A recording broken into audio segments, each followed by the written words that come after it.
ImageAn anti-Brexit campaigner outside Parliament last month. Crunch time is arriving for efforts to strike a divorce with the European Union.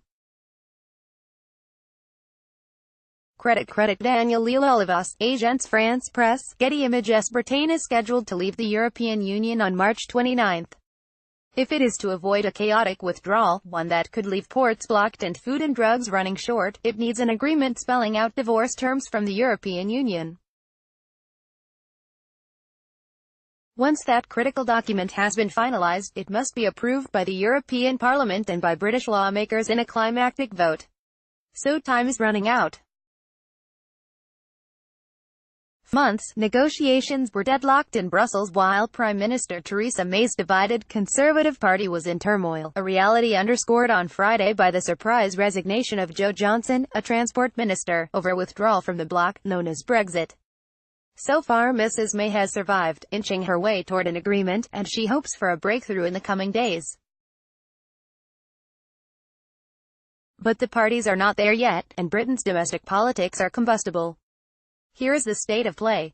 The Prime Minister has put her jittery cabinet on standby to endorse a deal she believes she can strike with the European Union. On Friday, she met with the French President, Emmanuel Macron, and talks with European officials will continue through the weekend. Her hope is to convince her cabinet to sign off on an outline agreement early next week.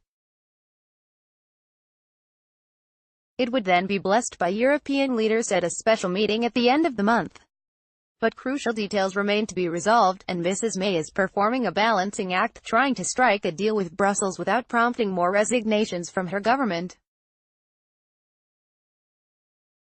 As he quit his position as a transport minister on Friday, Mr. Johnson demanded a referendum on the terms of any Brexit deal, accusing Mrs.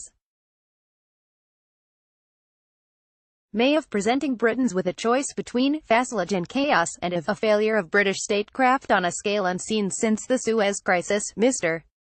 Johnson, who campaigned in the 2016 referendum to remain in the European Union, is a brother of Boris Johnson, a leading advocate of Brexit who quit his cabinet post as Foreign Secretary in protest of Mrs.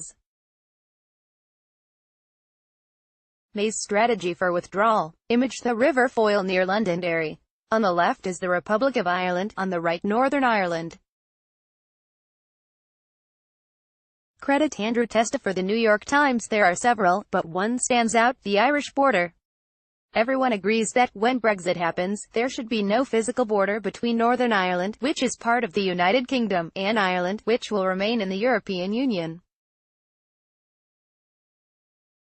The question is how to keep the border frictionless when the United Kingdom is no longer part of the customs union that facilitates uninterrupted trade within the European Union. The pro-Brexit fundamentalists have offered gauzy visions of high-tech wizardry that would remove the necessity for physical checks of vehicles. But that has widely been dismissed as pie in the sky. The European Union is demanding a backstop plan for the time before that technology is in place. Under its proposal, Northern Ireland would remain inside the European Customs Union and much of its single market. Mrs. May says that would unacceptably split the United Kingdom in two, with Ireland effectively annexing Northern Ireland and creating a border in the Irish Sea. A breakthrough seems to be close on a compromise that would place the entire United Kingdom in a temporary customs arrangement with the European Union. But hardline Brexit supporters fear that Britain could end up being locked indefinitely into Europe's customs rulebook, dashing their dream of breaking free and striking trade deals around the world, the so-called vassal state they warn about.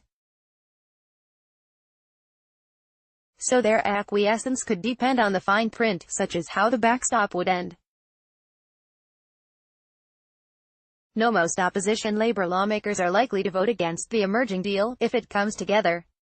More worrying for Mrs. May is the reaction of the Democratic Unionist Party of Northern Ireland, which has considerable leverage. And Mrs. May's sole partner, the party, known as the DUP, props up her Conservative government, which lacks a parliamentary majority. The DUP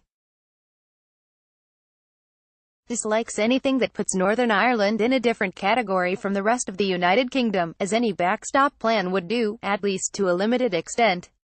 If the DUP's 10 lawmakers rebel, it will be very hard for Mrs May to get any agreement through Parliament. If the Prime Minister can persuade her cabinet and European leaders to agree on a deal, she can argue that her plan is the only alternative to a chaotic and economically damaging cliff-edge departure. She will tell Brexit supporters that the failure to secure an agreement could lead to a political crisis that could sink any chances of withdrawal. And she will try to enlist business chiefs and global leaders to endorse her plan as the best way to prevent an economic shock. But the outcome could come down to a handful of votes in the British Parliament, so nobody knows for sure how it will go. One thing is clear, even if Mrs May succeeds in Brussels, she has a big battle on her hands back home.